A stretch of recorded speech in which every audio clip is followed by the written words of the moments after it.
Very sorry. Oh my god, thank you so much. I think yeah, good evening, good evening. I was sorry.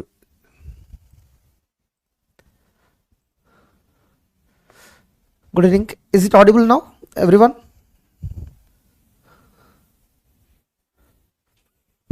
No sound अभी भी? थोड़ा वो mute में था, मैं देखा भी नहीं है, तो कमेंट्स देने के लिए थोड़ा आगे आना पड़ेगा मुझे। Is it clear now, audio and video everyone?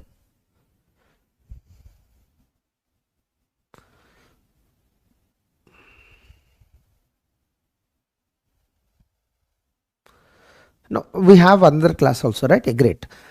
तो इस सेशन में मैं ये बोल रहा था, अनडिसरेबिलिटी एंड ट्यूरिंग मशीन जो टॉपिक है, द लास्ट ईयर तक बहुत इंपॉर्टेंट था। लास्ट ईयर क्या हुआ था, एक क्वेश्चन भी नहीं आया। अगर क्वेश्चन नहीं आया ना, यू आर वेरी सेफ। क्यों? इसमें थ्योरेटिकल क्वेश्चन होता है, इसमें प्रॉब्लम सॉल्व करने का कोई जरूरत नहीं है।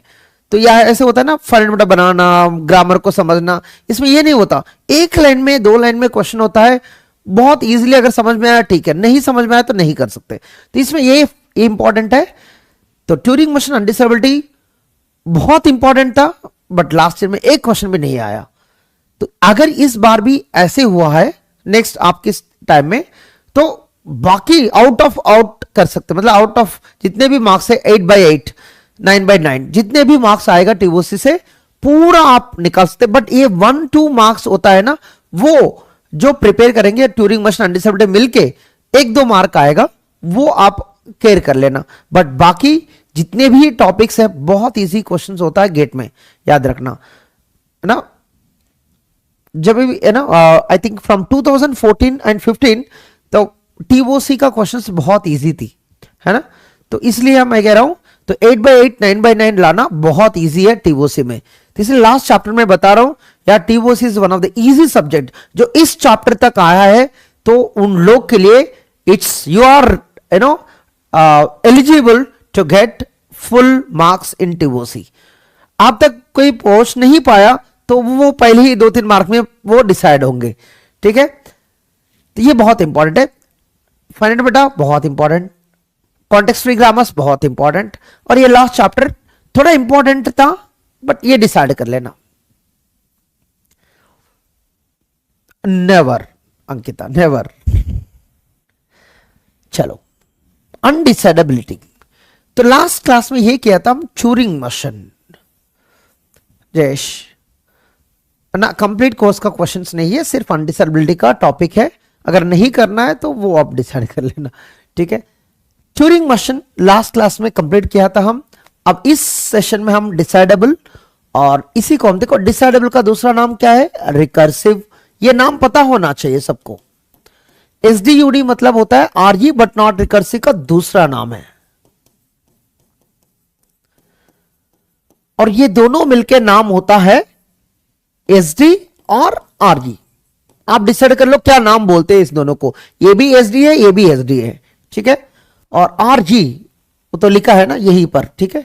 नॉट आरई तो होता है अनडिसाइडेबल, मतलब ये होता है ये एसडीयूडी और नॉट आरई। इसका मतलब होता है अनडिसाइडेबल में दो टाइप की प्रॉब्लम्स होता है, आइदर एसडीयूडी और नॉट आरई, ठीक है? मैं कल कहा था यार, ये टॉपिक का जो डेफिनेशन है बिल्कुल पढ़ के आना। क्यों? जो पढ़ के आएगा इसकी कॉन्सेप्ट है, तो आज के लिए उनकी सेशन है, ठीक है?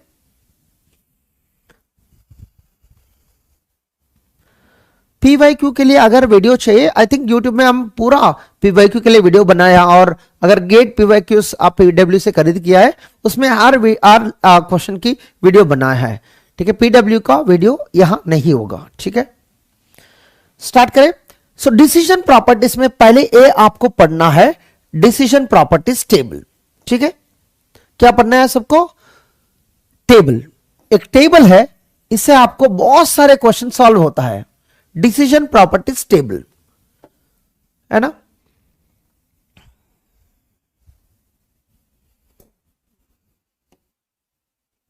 कितना बड़ा बनाना है यार, ये समझ नहीं आ रहा है, ठीक है? थोड़ा कलर ले लेते पहले।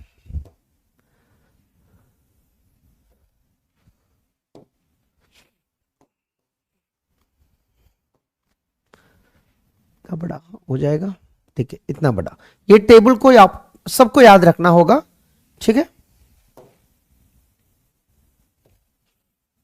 ये अज्यूम कर लेना प्रॉब्लम का नाम है,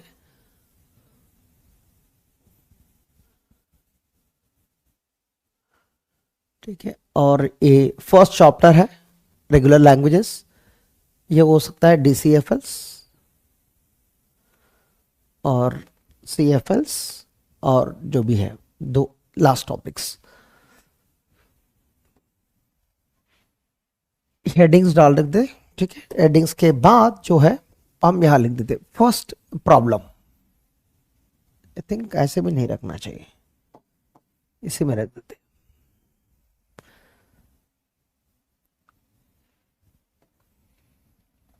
टोटल 8 रोज को याद रखना होगा सबको, 1 2 3। अगर एक भी भूल गए ना तो ऑर्डर भी बदलता है। तो without knowing even definition you can do lot of things, ठीक है। मैं यही आपको एक्सप्लेन करने वाला हूं। तो without knowing definitions how can you remember ये कंप्लीट टेबल, ये हम अभी प्रैक्टिस करने वाला है, ठीक है। अरे यार ये क्या है, अरे ठीक है, हो गया बात, ठीक है। और स्टार्ट करें। ये डिसीजन प्रॉपर्टीज टेबल है, इसके लिए शॉर्टकट है, सब है हमारे पास, ठीक है। सो विच आर अनरिलेटेड क्वेश्चंस, यहां मैं आंसर नहीं कर सकता हूं। जो आपके लिए रिक्वायर्ड है मैं वो कोशिश कर रहा हूं समझ, है ना, एक्सप्लेन करने के लिए। ये जो है प्रॉब्लम्स, ठीक है, 1 by 1 प्रॉब्लम्स। ये 1 है, 2 3 4, टोटल 8 प्रॉब्लम्स है, वो सबको याद रखना होगा एट एनी कॉस्ट, ठीक है। ये प्रॉब्लम का नाम है,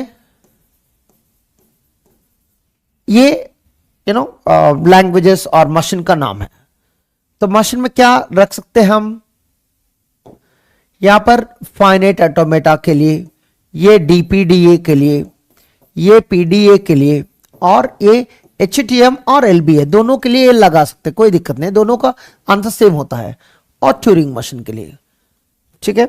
इसमें आपको फर्स्ट प्रॉब्लम जो है मेंबरशिप है, और ऑल्टिंग भी लगा सकते, कोई दिक्कत नहीं है, ठीक है। H ही लगा लेना, हॉल्टिंग। ये हॉल्टिंग प्रॉब्लम है और ये मेंबरशिप प्रॉब्लम है। ये डेफिनेशन भी बताता हूं इसके बाद, पहले नाम याद रखना। हॉल्टिंग प्रॉब्लम, मेंबरशिप प्रॉब्लम, EMTनेस प्रॉब्लम, और क्या, फाइनेटनेस प्रॉब्लम। एग्जाम में डायरेक्टली यही लाइन आएगा, फाइनेटनेस।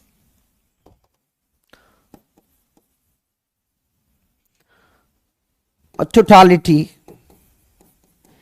इक्वलेंस, डेफिनेशन भी बताऊंगा इस टेबल के बाद। डिसजॉइंट, सेट कंटेनमेंट, ठीक है। 8 प्रॉब्लम्स एट एनी कॉस्ट आपको याद रखना है, ठीक है। यस, आज सिलेबस खत्म करना है और नेक्स्ट सेशन में सिलेबस कंप्लीट होगा। और इस सेशन में टेबल को याद रखना है, नेक्स्ट सेशन में प्रॉब्लम्स एंड लैंग्वेजेस को याद रखना है आपको सबको, ठीक है।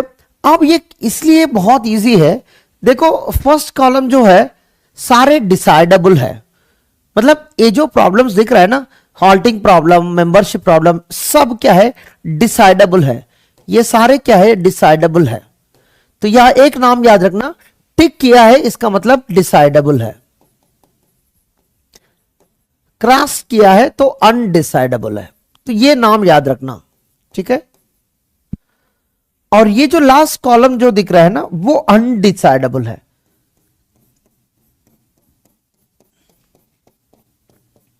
अब बाकी सब जो भी है तो उसको याद रखने का एक फॉर्मूला है। मतलब ये तीनों जो है, 2 रोज जो है वो डिसाइडेबल है, और ये 2 रोज डिसाइडेबल है, और 2 राइट, सॉरी, फर्स्ट 3 रो है, फर्स्ट ये है, एंड देन यहां तक है, देन यहां तक है, बस। तो बहुत इजी है याद रखना। तो पहले जो 2 रोज है HTM तक, और नेक्स्ट 2 रोज है PDA तक, और नेक्स्ट 2 रोज है और वो डीपीडी तक। नेक्स्ट 2 रोस है वो सिर्फ रेगुलर और फाइनाइट एलिमेंट लैंग्वेजेस के लिए, ठीक है। बहुत इजी है याद रखना भी, सिर्फ इस दोनों कॉलम को हटा दो, तो ये तो जरूरत नहीं है ना, तो सिर्फ ये जो कॉन्सेप्ट है इसको याद रखना। जो डीपीडीएस के लिए जो भी क्वेश्चन पूछा है ऑल्टिंग से लेकर इक्वलनेस तक डिसाइडेबल है, पीडी में जो भी क्वेश्चन पूछा है ऑल्टिंग से लेकर फाइनाइटनेस तक डिसाइडेबल है, और ऑल्टिंग ट्यूरिंग मस्ट में जो भी पूछा है ऑल्टिंग एंड मेंबरशिप दोनों डिसाइडेबल है, ठीक है। बहुत इजी है कॉन्सेप्ट को याद रखना, बट कॉन्सेप्ट को समझना थोड़ा टाइम लगता है। तो वो है नेक्स्ट जो इसके बाद जो है what is halting, what is membership, what is emptiness, what is finiteness, ये सब हम देखने वाला है, ठीक है। एट एनी कॉस्ट इस टेबल को आप याद रखना होगा, जब याद रखोगे तभी ये इजी होगा गेट एग्जाम में, कि एग्जाम में which of the following is decidable, which of the following is undecidable, ये क्वेश्चन हमेशा आएगा। अगर उस टाइप की क्वेश्चन आया है तो इस टेबल से सॉल्व हो जाएगा। Is that clear? प्रॉब्लम्स के लिए ये शॉर्टकट हो जाएगा, बट लैंग्वेजेस के लिए थोड़ा और पढ़ना होगा हमको। Can we do it? थोड़ा रिप्लाई करो यार। नोटेड?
Right, great. तो इस टेबल को सब याद रखना होगा एट एनी कॉस्ट, ठीक है।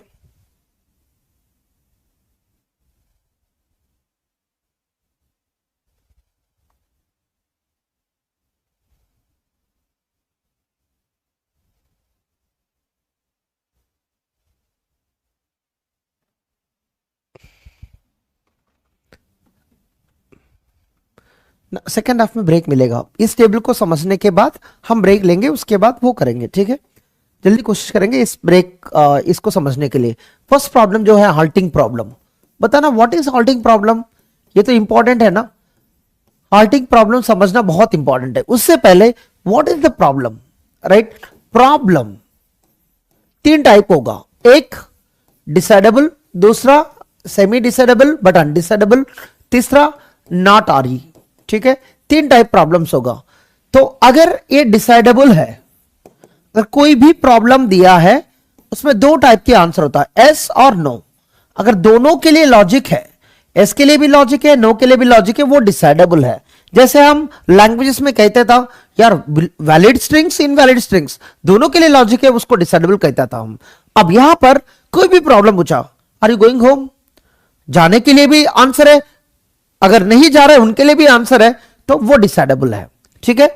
अगर एसडीयूडी कहा है, इसका मतलब होता है ये जो प्रॉब्लम है यस के लिए लॉजिक है बट नो के लिए लॉजिक नहीं है इनके पास।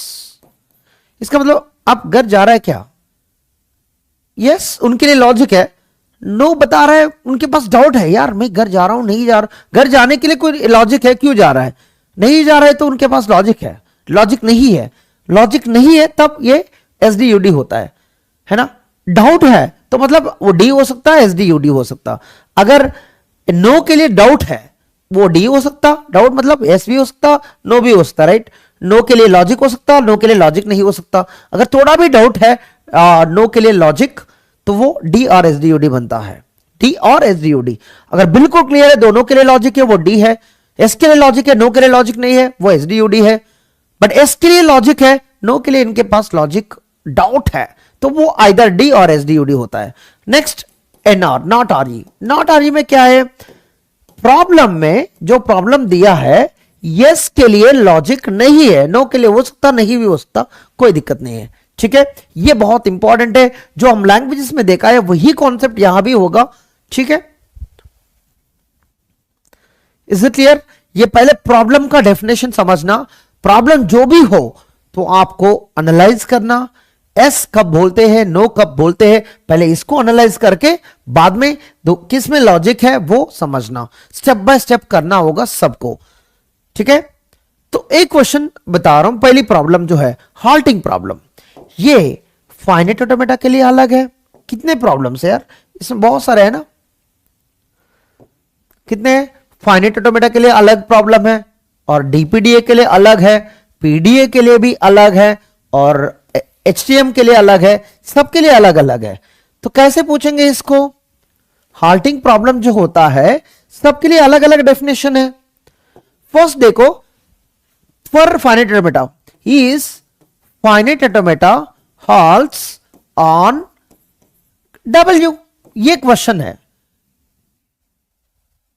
इसका मतलब I will give you finite automata, जो भी random finite automata, I will give you string, can you decide is that finite automata halts on given W? अब बताना, ऐसे कोई है ना कंडीशन है finite automata never halts, impossible है राइट, हमेशा यस तो आंसर आएगा, ये ट्रिवियल क्वेश्चन है। दूसरा भी है ऐसे, is DPDA halts on given W?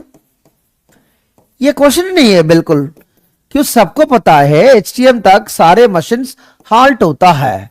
जब हाल्ट होता है ये क्वेश्चन पूछ के, ये ऐसे टाइप की क्वेश्चन है यार, is Narendra Modi our prime minister? यार आप यस बोलोगे, नो तो नहीं बोल सकते। ये बिल्कुल इस टाइप की क्वेश्चन है, वो ट्रिवियल यार, इसके लिए एल्गोरिथम भी जरूरत नहीं था, तो क्वेश्चन पूछ रहा है बंदा। ठीक है, ट्रिवियल, ट्रिवियल में नो कभी नहीं आता, अगर आएंगे तो ना लॉजिक देखेंगे हम, तो नो के लिए सोचना भी नहीं है, क्यों हमेशा आंसर हैस है, क्यों ये जो मशीन्स है एफए डीपीडीए पीडीए हमेशा आल्ट होता है। ठीक है,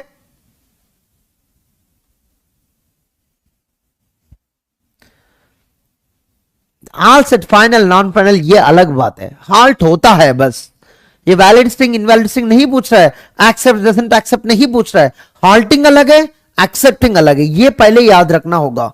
हाल्टिंग मतलब कहीं पर भी हाल्ट होने दो, फाइनल और नॉन फाइनल कोई दिक्कत नहीं है। ठीक है, इज एलबीए, सॉरी एलबीए और एचटीएम दोनों सेम है ना, एचटीएम नाम तो वही है, हमेशा हाल्ट होता है, तो जब हमेशा हाल्ट होता है तो ये क्वेश्चन पूछ के भी फायदा नहीं है, तो हमेशा तो हाल्ट होता है।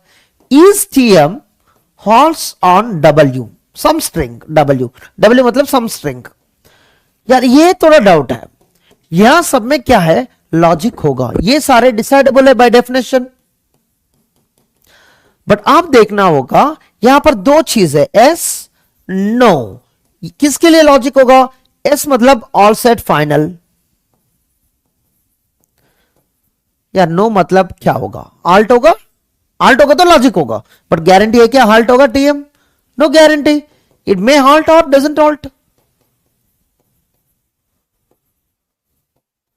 दो चीज है ना।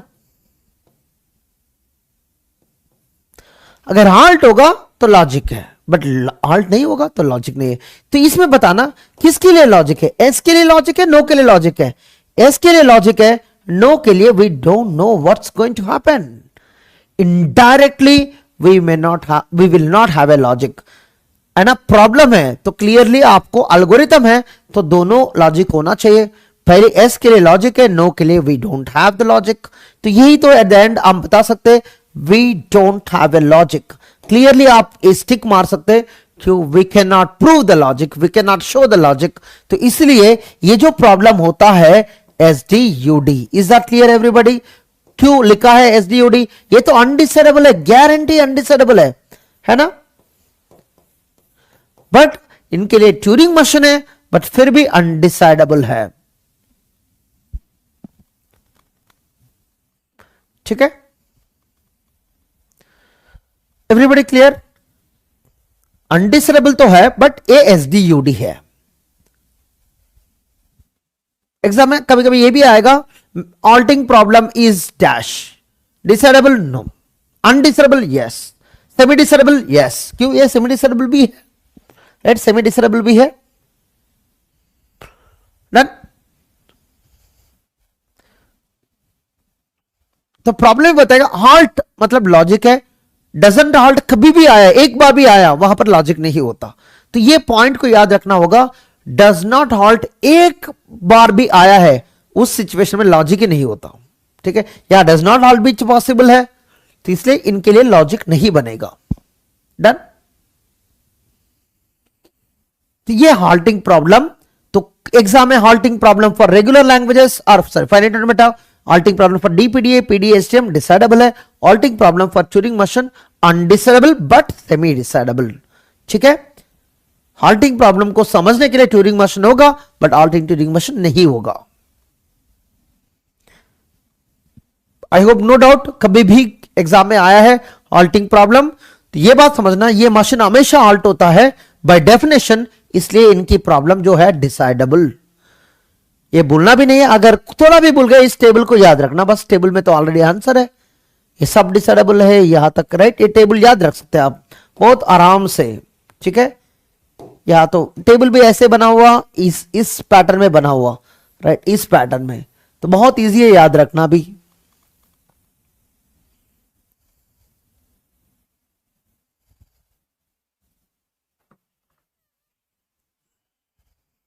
एक्सेप्ट का वर्ड ही नहीं है, एक्सेप्ट इसमें आता मेंबरशिप में, हॉल्टिंग में कोई वर्ड नहीं है एक्सेप्ट।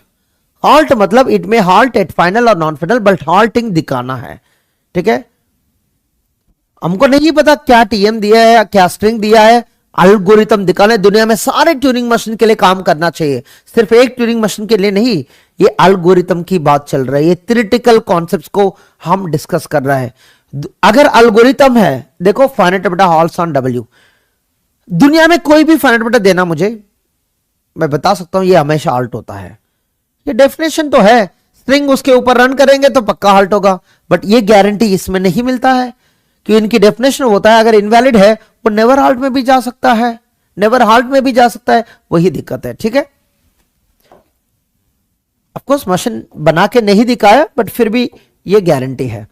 मेंबरशिप, मेंबरशिप होता है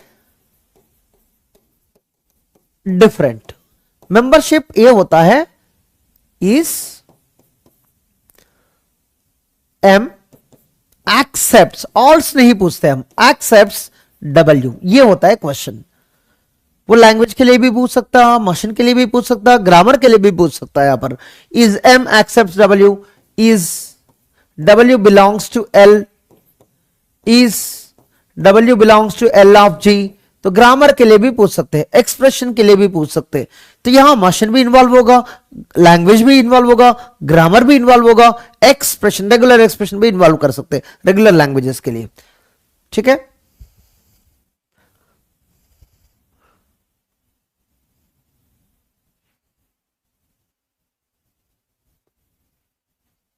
वो depends on machine Jayesh, you can not decide, right.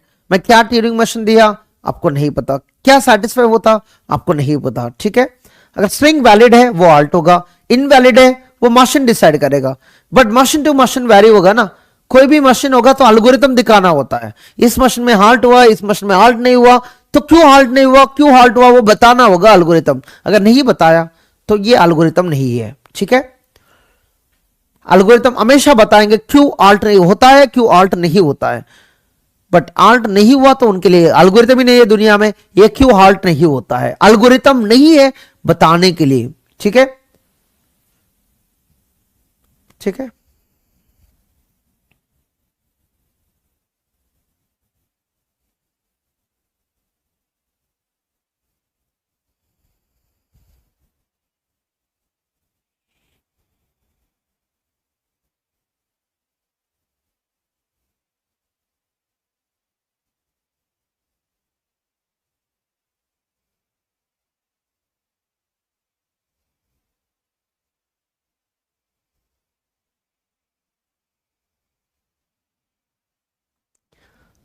तो अब यार मैं पूछना जरूरत नहीं यार, मेंबरशिप के लिए देखो, फाइनाइट ऑटोमेटा, डीपीडीए, पीडीए, अगर कोई भी सेमेस्टर एग्जाम पढ़ लिया ना, तो इनके लिए ऑलरेडी CY के अल्गोरिथम है, ये जो अल्गोरिथम है तो order of n cube time लेगा, तो अल्गोरिथम ही है इनके लिए। अगर n लेंथ इनपुट है तो वो लेगा order of n cube time. तो अगर इनपुट जो है n लेंथ है तो ये अल्गोरिथम लेगा n लेंथ। तो HTM तक आपको डेफिनेशन ही बताएगा, वो हमेशा ऑल्ट होता, वैलिड होगा अगर स्ट्रिंग बिलोंग्स टू, इनके लिए कॉमन एल्गोरिथम भी है, कॉमन एल्गोरिथम भी है, वैलिड है ऑल सेट फाइनल, इनवैलिड है उनके लिए भी हाल्ट होता। अगर दोनों के लिए भी हाल्ट होता तो लॉजिक तो पक्का होगा, हाल्ट नहीं होगा तो तभी दिक्कत है, हाल्ट होगा तो कोई दिक्कत नहीं है ना। ट्यूरिंग मशीन में प्रॉब्लम हो सकता है, यह क्या है, अगर वैलिड है ऑल्स कोई दिक्कत नहीं है, बट इनवैलिड स्ट्रिंग जो होता है तो उनके लिए कोई गारंटी नहीं है। तो मतलब लॉजिक इनके लिए होगा, इनके लिए लॉजिक नहीं होगा। तो आप इसको देख के बता सकते हैं ये वैलिड के लिए इनवैलिड के लिए दोनों के लिए लॉजिक है, इसका मतलब ये डिसाइडेबल है, और ये जो है SDUD है। तो अगर एग्जाम में पूछा है तो membership problem for Turing machine ये होता है SDUD, और मेंबरशिप प्रॉब्लम फॉर ये चारों में कोई भी मशीन है वो डिसाइडेबल कह देना बस। Is it clear? हाल्ट मतलब logic exist, we don't know what happens मतलब लॉजिक नॉट एग्जिस्ट। ठीक है,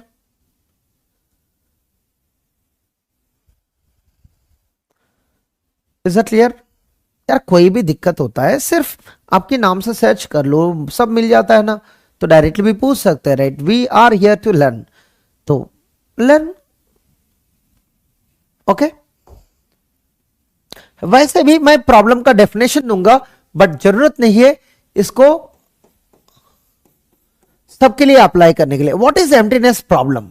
एम्प्टीनेस प्रॉब्लम मतलब is given machine accepts nothing. वहां तो आंसर ऑलरेडी मिल गया आपको, मतलब is L equal to pi, is given grammar generates nothing. ये इस टाइप की प्रॉब्लम हो सकता है एग्जाम में। इज फाइनाइट बटा accepting nothing, is language accept by finite बटा empty, is language generated by regular grammar empty. अगर आपको पहली चैप्टर में अप्लाई करना है, अगर कॉन्टेक्स्ट फ्री लैंग्वेजेस के लिए अप्लाई करना है, is PDA accepts nothing, is context free language empty, is context free grammar generates nothing, ऐसे पूछेंगे एग्जाम में। Is that clear? डन?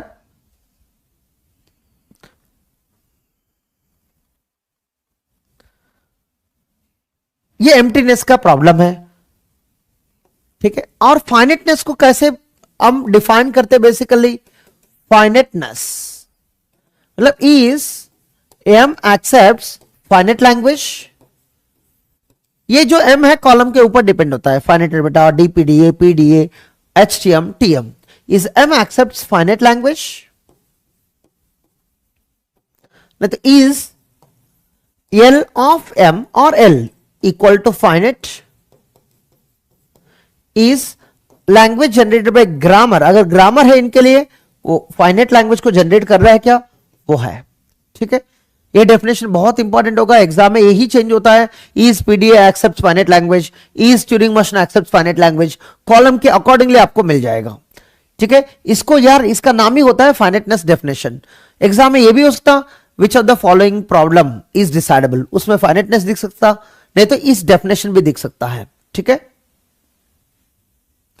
ठीक है, there is no class tomorrow, today is the last class we have, right? Next session is the last class. और totality, totality का definition क्या है? Totality मतलब is L is equal to sigma star. अगर machine है is M accepts everything, everything means every string.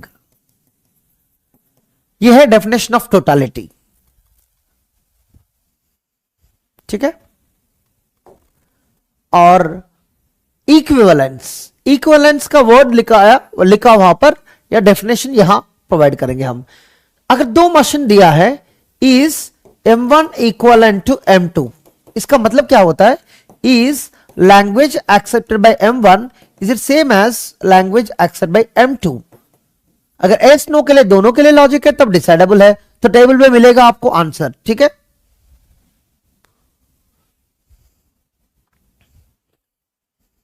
ठीक है।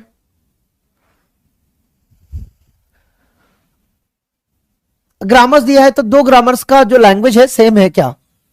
ठीक है,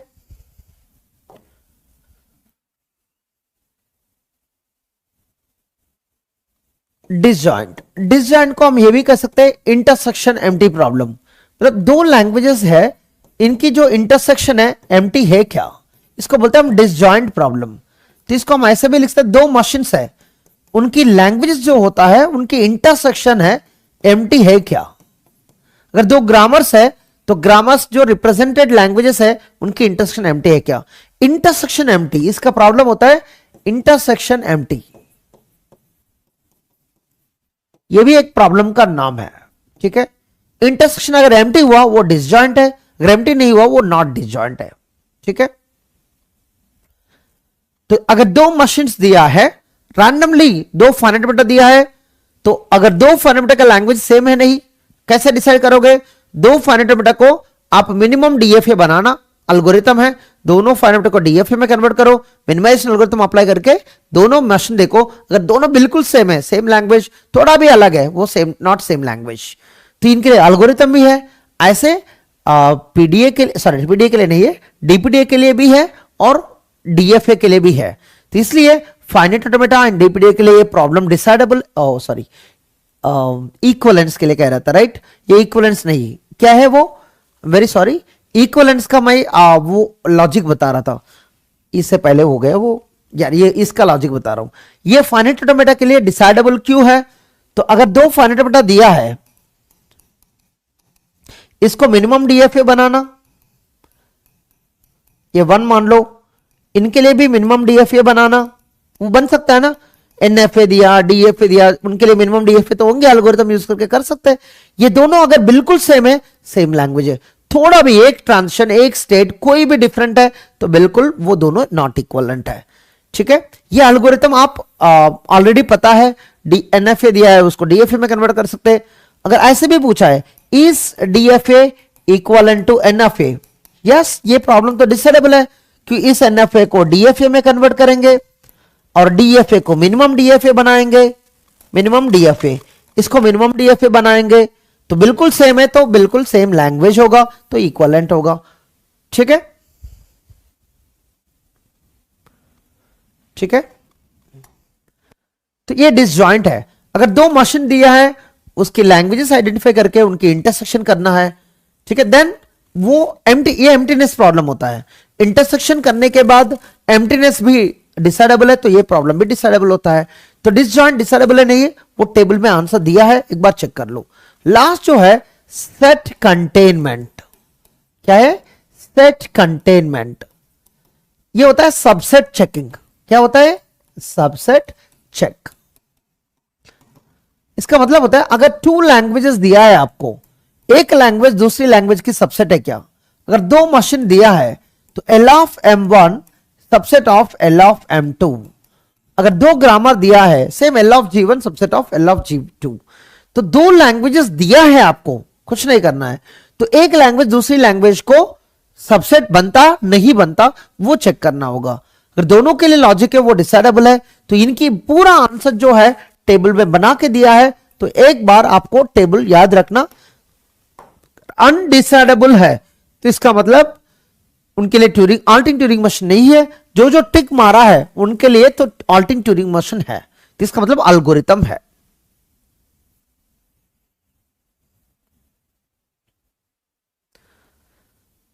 राइट, तो वेर एवर वी आर, तो we will be as one team, so don't worry about it. तो उनके लिए आप पूछना जरूरत ही नहीं है, ठीक है, बट ये पढ़ना आपको जो वेरी इंपॉर्टेंट है एग्जाम के लिए। तो अगर इससे क्वेश्चन आया, इस टेबल को यूज करना। बट इसके बाद जो नेक्स्ट सेशन में होगा वो मोस्टली, और ये डेफिनेशन पढ़ लेना, और मोस्टली लैंग्वेजेस एंड प्रॉब्लम्स की हम डिस्कस करेंगे। Why the problems and languages are decidable and undecidable, वो हम नेक्स्ट क्लास में पढ़ने वाले हैं। List of problems and list of languages, इस सेशन में हम ये किया है सिर्फ डिसीजन प्रॉपर्टीज, जो जो प्रॉब्लम्स डिसाइडेबल है, जो जो प्रॉब्लम्स अनडिसाइडेबल है, और उनकी डेफिनेशन क्या है वो हम देखा है। सिर्फ इस टॉपिक में हम डिसीजन प्रॉपर्टीज का टेबल देखा है, बट ये कम से कम आपको पढ़ने के लिए रियली आपको समझना है वाई डिसाइडेबल वाई अनडिसाइडेबल। हो सकता है आपको लगभग मोर देन 30 आवर्स लगता है। 30 literally it's nearly half of the TOC subject. ठीक है, रियली आपको पढ़ना है, कोई भी किसी को भी पढ़ना है why this problem is decidable why this is undecidable, it takes lot of time. तो इस सेशन में मैं वो अवॉइड कर रहा हूं जल्दी आपको समझने के लिए। ठीक है, गेट एग्जाम के लिए वो टेबल याद रखना। और नेक्स्ट क्लास में क्या क्या लैंग्वेजेस, प्रॉब्लम्स तो समझ लिया, क्या क्या लैंग्वेजेस है, वो decidable, semi decidable, undecidable and not R, वो तीनों हम नेक्स्ट क्लास में करेंगे, जो list of problems, list of languages. ठीक है, great, thank you so much, see you in the next class, bye bye.